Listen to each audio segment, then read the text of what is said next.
French President Emmanuel Macron has been invited to be the chief guest at India's Republic Day parade on the 26th of January 2024.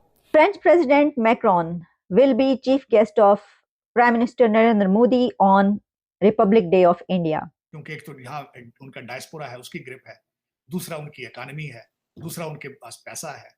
वो समझता है, India इस वक्त बिल्कुल बजा समझता है कि दुनिया को हमारी जरूरत है, हमें दुनिया की थी कि इंडिया के रिपब्लिक डे पर यूएस के president as a chief guest आने वाले हैं। उसके बाद खबर ये आई कि उनका विजिट कैंसिल हुआ है और उसके बदले में फ्रेंच प्रेसिडेंट ने मौके का फायदा उठाते हुए as a chief guest India के रिपब्लिक डे पर आएंगे। मियां नवाज शरीफ साहब कोई नई बातें नहीं कर रहे हैं। पहले मेरे मुर्शिद जो हैं, जो इस वक्त जेल में हैं, वो भी तारीफें करते थे, अपने जलसों में भारत की तारीफें करते थे, उनकी फॉरेन पॉलिसी की तारीफें करते थे कि देखें जी वो अमेरिका से ऐसे डील करते हैं, वो रशिया से ऐसे डील करते हैं, लेकिन वो लंबे भी नहीं पड़ते कर्जों के लिए, वो कर्जे देते हैं, लेते नहीं है। सबने कहा कि देखिए जो प्रेसिडेंट जो बाइडेन साहब हैं वो इंडिया नहीं जा रहे, रिपब्लिक डे पे उन्होंने जाना था, तो उन्होंने कहा कोई बात ही नहीं, उन्होंने फ्रेंच प्रेसिडेंट को बुला लिया। ये नहीं पता इनको जो फंडामेंटल डिफरेंस है उनका। उनकी फॉरेन पॉलिसी आजाद है क्योंकि उनकी इकोनॉमी स्ट्रांग है, उनके 600 बिलियन उनके फॉरेन रिजर्व हैं, उनकी इकोनॉमी 7.8%, 7.6% पे तरक्की कर रही है, उनका डायस्पोरा तालीम याफ्ता है, उनका डायस्पोरा इस वक्त जो है इंडियन डायस्पोरा दुनिया की जरूरत बन चुका है। वो तो नीचे तो हाथ रखते ही नहीं, वो तो अपना हाथ बहुत ऊपर रखते हैं। उन्होंने कहा कोई बात नहीं, हमारे पास कमी है किसी चीज की, उनके पास तो हर कोई जाने को तैयार है।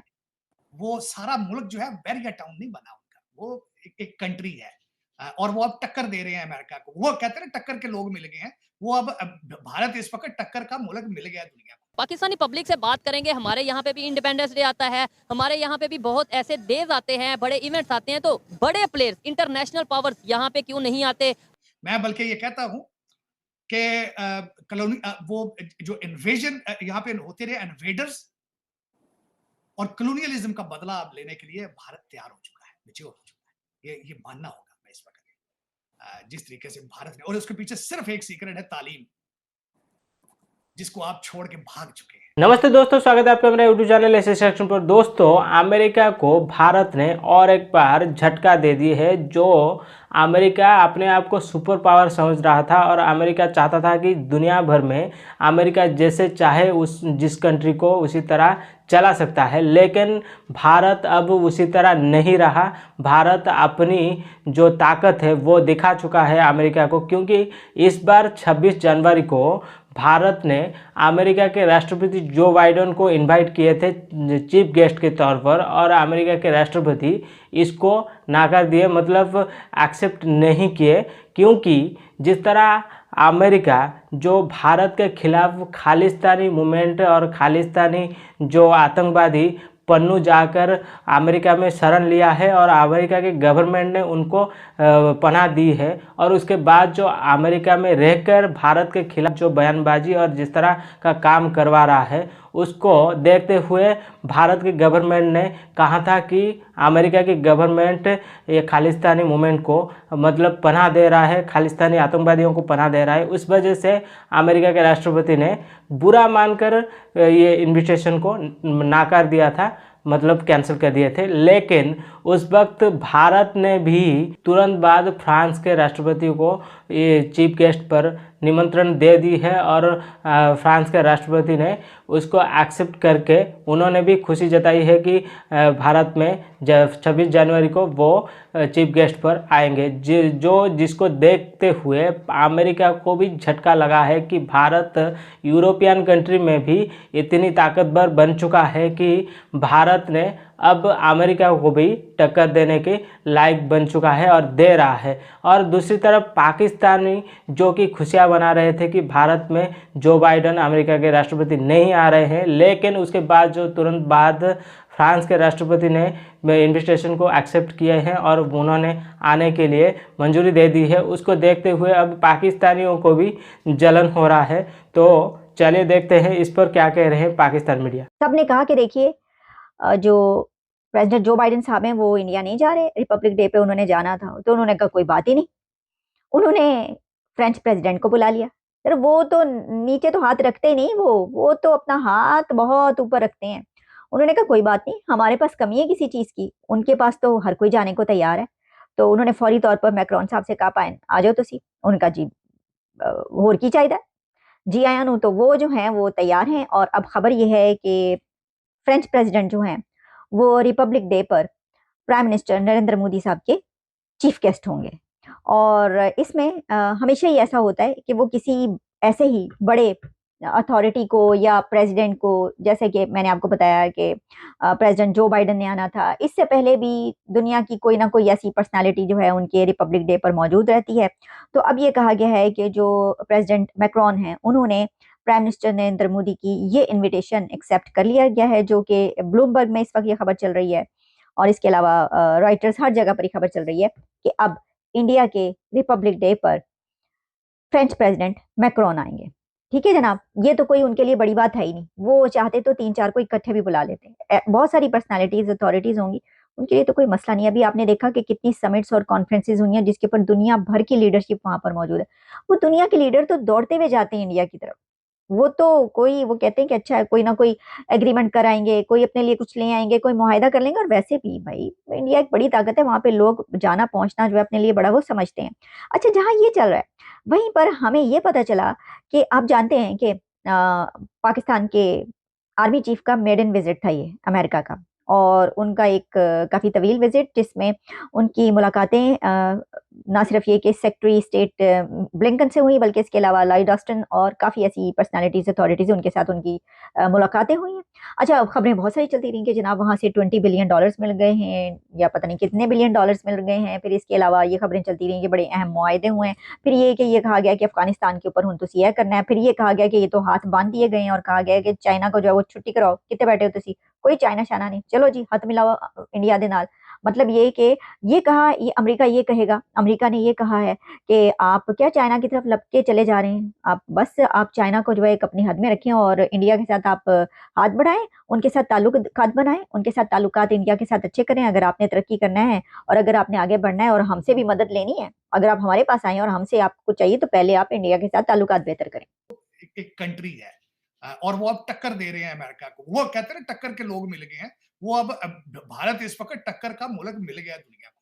मैं बल्कि ये कहता हूं कि वो जो इन्वेजन यहाँ पे होते रहे, इन्वेडर्स और कॉलोनियलिज्म का बदला अब लेने के लिए भारत तैयार हो चुका है, मैच्योर हो चुका है। ये मानना होगा मैं इस वक्त जिस तरीके से भारत ने, और उसके पीछे सिर्फ एक सीक्रेट है, तालीम, जिसको आप छोड़ के भाग चुके हैं। आप भाग गए। आप मैं परेशान हैरान होता हूं आपके वकला और जजेस, जब मेरे दोस्त जो मेरे मेहरबान हैं, मुझे जब वो मैसेज करते हैं व्हाट्सएप पे, तो 2 फिक्रे इंग्लिश के नहीं लिख सकते तफसील के साथ, उर्दू में ट्वीट करना पसंद करते हैं, उर्दू में कम्युनिकेट करते हैं। शर्म की है इस पे ये बात है। तो मैं तो खैर इसको कंपेयर करने नहीं चाहिए भारत के साथ। मैं समझता हूँ पाकिस्तान की बेइज्जती है भारत के साथ कंपेयर करना। अब आप कांगो, अफगानिस्तान के साथ अपने आप को मैच किया करें। उनके साथ बात करना जो है सख्त ज्यादती है आपके साथ। तो ये फिर चीमा साहब, मैं बार बार ये कहता हूँ सुनने वालों को, ये मैं समझता हूँ मेरे अपने लिए एक शर्मिंदगी है। लाहौर से 100 किलोमीटर 150 किलोमीटर के फासले पे दिल्ली के अंदर दुनिया और है, दिल्ली के अंदर लोग और हैं, उनके मकासद कुछ और है, और हम हैं यहाँ पे। हर बच्चा पैदा होता है पाकिस्तान में, लेकिन वो पाकिस्तानी नहीं होता। पैदा होते ही लंदन के ख्वाब, पैदा होते ही मुल्क से नफरत, मुल्क से भागना। आप देख लें इस वक्त आपके जो हालात हैं इस वक्त, मैं शर्मिंदगी के साथ ये कहूंगा कि आपका हर मुल्क के फैसले करने वाला पाकिस्तानी नहीं है, डुअल सिटीजन। इस तरीके से इकोनॉमी में बढ़ी हैं, बड़े कंट्रीज हैं जैसे अमेरिका हो गया या फ्रांस हो गया या यूरोप कंट्रीज, कैसे रिलेशन है, रिस्पेक्ट क्या है हमारी? हमारी रिस्पेक्ट तो जो फॉरेन हमारी पॉलिसीज़ हैं उनकी वजह से बिल्कुल भी नहीं है।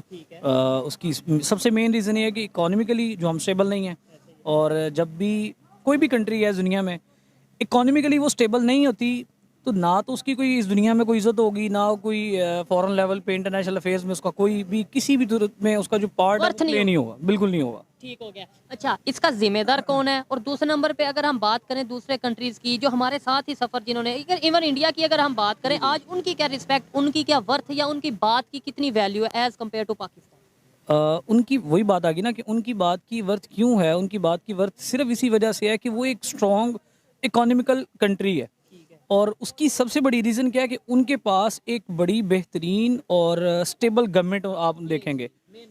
सबसे बड़ी जो डेमोक्रेसी रियल है वहाँ पे। एग्जैक्टली ठीक है। रियल डेमोक्रेसी वहाँ पर है, हमारे पास तो डेमोक्रेसी नहीं है। हमारे पास तो चंद लोग हैं जो गवर्नमेंट चला रहे हैं। और आप ये देख लें कि 2013 में 2013 में पाकिस्तान और इंडिया का कंपैरिजन कर लें, और ये भी आप खड़े हैं 2023 पे। हाँ, इस 10 ईयर के स्पैन में आप इंडिया और पाकिस्तान दोनों का कंपैरिजन देखिए कि उस 10 ईयर में इंडिया की ग्रोथ कहाँ से वो कहाँ गई और पाकिस्तान की ग्रोथ। दोस्तों, भारत अपनी हित के लिए, राष्ट्र हित के लिए जो भी कदम उठानी चाहिए, जिसके खिलाफ भी उठानी चाहिए, उस वक्त भारत कभी झुका नहीं है, ना ही झुकेगा। और मोदी जी के नेतृत्व में ये हो रहा है, हमें भी देखने को मिल रहा है। क्योंकि भारत, अमेरिका हो चाहे कोई भी कंट्री हो, उसके आगे कभी भी नहीं झुकता है। क्योंकि हमारा जो फॉरेन पॉलिसी है वो भी आज़ाद है और हम लोग किसी के ऊपर डिपेंडेंट नहीं है। और ये लोग अब मान रहे हैं, पाकिस्तानी खुद कह रहे हैं कि भारत अब टक्कर का मतलब कंपटीशन में अमेरिका के बराबर हो चुका है और अमेरिका वैसे सुपर पावर नहीं रहा है जिस तरह ये लोग समझ रहे थे अपने आप को। मतलब खुद को समझ रहे थे कि हम लोग बादशाह है दुनिया का और जिस भी कंट्री को जिस तरह चाहे चलाएंगे। लेकिन उनकी मर्जी में भारत कभी भी नहीं आता है, ना ही मतलब जहाँ पर भारत का गलती है भारत खुद मान लेता है। लेकिन जहाँ पर भारत सही है, भारत उस वक्त कभी भी किसी के आगे सर नहीं झुकाता है। और ये मोदी जी के नेतृत्व में हो रहा है। और उसी का नतीजा है कि फ्रांस के राष्ट्रपति को जब ये निमंत्रण दिया गया, उन्होंने भी खुद एक्सेप्ट किए हैं और उन्होंने आने के लिए भी मंजूरी दे दी है। और इसको देखते हुए अमेरिका को झटका तो लगा है, इसके साथ ही इनका तो आदत है और अमेरिका को भी यही लग रहा है कि जिस तरह पाकिस्तान उनका गुलाम करता है कुछ डॉलर के लिए, उसी तरह दुनिया में हर कंट्री करेगा। लेकिन वैसा नहीं होगा। भारत जहां पर राष्ट्रीय हित की बात आता है, तब भारत कभी भी किसी के सामने नहीं झुकता है, ना ही झुकना चाहिए। और ये एक सबूत है और ये भी अमेरिका को पता चल जाएगा कि भारत का अब कितना पावर है। तो दोस्तों, आई होप कि आपको वीडियो पसंद आया होगा। अगर वीडियो पसंद आया तो वीडियो को लाइक करें, चैनल को सब्सक्राइब करिए ताकि ऐसे इंटरेस्टिंग वीडियो मैं आप लोग के लिए और भी लाता रहूँ। तो चलिए दोस्तों, फिर मिलते हैं नेक्स्ट वीडियो पे। तब तक के लिए जय हिंद, जय भारत।